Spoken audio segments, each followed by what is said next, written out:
आपने अभी हाल के दिनों में समाचारों में सेमीकंडक्टर का नाम जरूर सुना होगा।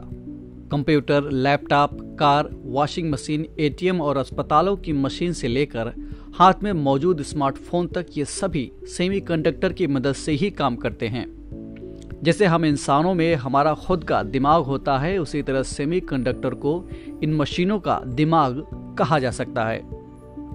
मौजूदा वक्त में हम जिस तरह से तकनीक पर निर्भर हुए हैं, ऐसे में अगर इस सेमीकंडक्टर का उत्पादन कम हो जाए तो हमारे जीवन गति पर भी ब्रेक सा लग जाता है। इसीलिए इसके उत्पादन को बढ़ावा देने के लिए हाल ही में बेंगलुरु में एक सेमीकॉन इंडिया सम्मेलन 2022 का आयोजन किया जा रहा है। इस सम्मेलन से जुड़ी महत्वपूर्ण बातें कौन कौन सी हैं, सेमीकंडक्टर क्या होता है और इसका काम क्या होता है, अचानक इसकी कमी क्यों हो गई, घरेलू स्तर पर इसका उत्पादन क्यों जरूरी है, भारत सरकार ने इस समस्या से निपटने के लिए कौन से कदम उठाए हैं और सरकार के इस कदम का क्या असर होगा, जानेंगे इन्हीं सवालों के जवाब अपने आज के न्यूज़ दिस आवर में। अभिवादन और स्वागत है आप सभी का हमारे इस खास कार्यक्रम में। मेरा नाम है केसरी पांडे और आप देख रहे हैं ध्येय टीवी। सेमीकंडक्टर चिप्स सिलिकॉन से बने होते हैं और किसी भी विद्युत सर्किट में इलेक्ट्रिसिटी नियंत्रित करने के काम आते हैं। ये ना ही विद्युत के पूरी तरह से कुचालक होते हैं और ना ही पूरी तरह से सुचालक। दूसरे शब्दों में कहें तो ये इलेक्ट्रॉनिक सामानों को ऑटोमेटिक तौर पर चलाने में मदद करती हैं। उदाहरण के तौर पर स्मार्ट वॉशिंग मशीन में कपड़े पूरी तरह से धुल जाने के बाद मशीन अपने आप बंद हो जाती है। अब सवाल उठता है कि अचानक इसकी कमी कैसे आ गई। दरअसल कोरोना की वजह से लगे लॉकडाउन के बाद से दुनिया भर में सेमीकंडक्टर चिप्स की कमी शुरू हो गई। हुआ यूं कि लॉकडाउन की वजह से सामानों और उत्पादों की मांग में कमी आ गई। इसके कारण चिप्स का उत्पादन भी कम किया जाने लगा, यानी कम होने लगा। जैसे ही लॉकडाउन खुला तो इलेक्ट्रॉनिक सामानों की मांग अचानक से बढ़ गई और अचानक से बढ़ी इस मांग की वजह से मांग और आपूर्ति के बीच अंतर बढ़ गया। इसका परिणाम यह हुआ कि बाजार में सेमीकंडक्टर चिप्स की कमी आ गई। विशेषज्ञों का कहना है कि ये कमी मौजूदा पूरे साल तक बनी रह सकती है। इसी समस्या से निपटने के लिए भारत सरकार ने देश में ही सेमीकंडक्टर चिप निर्माण को बढ़ावा देने के मकसद से 76,000 करोड़ रुपए की महत्वाकांक्षी योजना को मंजूरी दी है।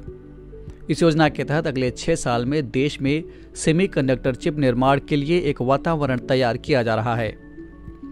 इसी क्रम में बीते 29 अप्रैल को प्रधानमंत्री नरेंद्र मोदी ने बेंगलुरु में भारत के पहले सेमीकॉन इंडिया 2022 सम्मेलन का उद्घाटन किया।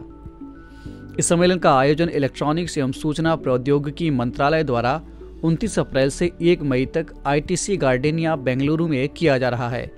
इसकी theme design and manufacture in India for the world, making India A semiconductor nation है। इसका उद्देश्य भारत को इलेक्ट्रॉनिक्स निर्माण, सेमीकंडक्टर डिजाइन, निर्माण एवं नवाचार में आगे बढ़ाना है। विशेषज्ञों का कहना है कि सेमीकंडक्टर चिप्स के निर्माण को बढ़ावा देने से रोजगार को बढ़ावा मिलेगा और महंगाई में कमी आएगी। दरअसल मौजूदा वक्त में देश में उत्पादन न होने की वजह से हम करीब 1.76 लाख करोड़ रुपए के मूल्य का सेमीकंडक्टर चिप बाहर से आयात करते हैं। अंदाजा है कि साल 2025 तक यह आयात बढ़कर लगभग 7.5 लाख करोड़ रुपए का हो जाएगा। ऐसे में अगर हम सेमीकंडक्टर चिप का उत्पादन देश में ही करें तो हमें आयात पर निर्भर नहीं रहना पड़ेगा, साथ ही निर्यात को भी बढ़ावा मिलेगा। सेमीकंडक्टर चिप को बाहर से आयात करने की वजह से इलेक्ट्रॉनिक सामानों का दाम काफी बढ़ गया है। अगर इन्हें देश में ही बनाया जाएगा तो ये सामान सस्ते हो सकते हैं। एक अनुमान के मुताबिक सेमीकंडक्टर को डिजाइन करने के लिए आने वाले समय में करीब 85,000 इंजीनियर्स की जरूरत पड़ेगी। इसके अलावा तमाम छोटे बड़े पदों के लिए भी नौकरियां पैदा होंगी। सरकार की मौजूदा योजना के तहत इंसेंटिव मिलने से जो कंपनियां दक्षिण कोरिया, चीन और ताइवान में अपने प्लांट स्थापित कर रही हैं, उम्मीद है कि वो भारत में ही अपनी इकाई स्थापित करना चाहेंगी। अभी मौजूदा वक्त में चंडीगढ़ में इसरो की और बेंगलुरु में DRDO की चिप फैक्ट्री है और कुछ ही दिनों पहले टाटा ग्रुप ने भी सेमीकंडक्टर बनाने के क्षेत्र में उतरने का ऐलान किया था। आपको बता दें कि सेमीकंडक्टर चिप्स को घरेलू स्तर पर बनाने की कोशिश पहले भी हो चुकी है, लेकिन खराब प्लानिंग की वजह से ये कोशिश इच्छित परिणाम नहीं दे पाई थी। ऐसे में विशेषज्ञों का कहना है कि सरकार को पिछले अनुभवों से सीख लेते हुए इस नई योजना को बेहतर तरीके से क्रियान्वित करना होगा।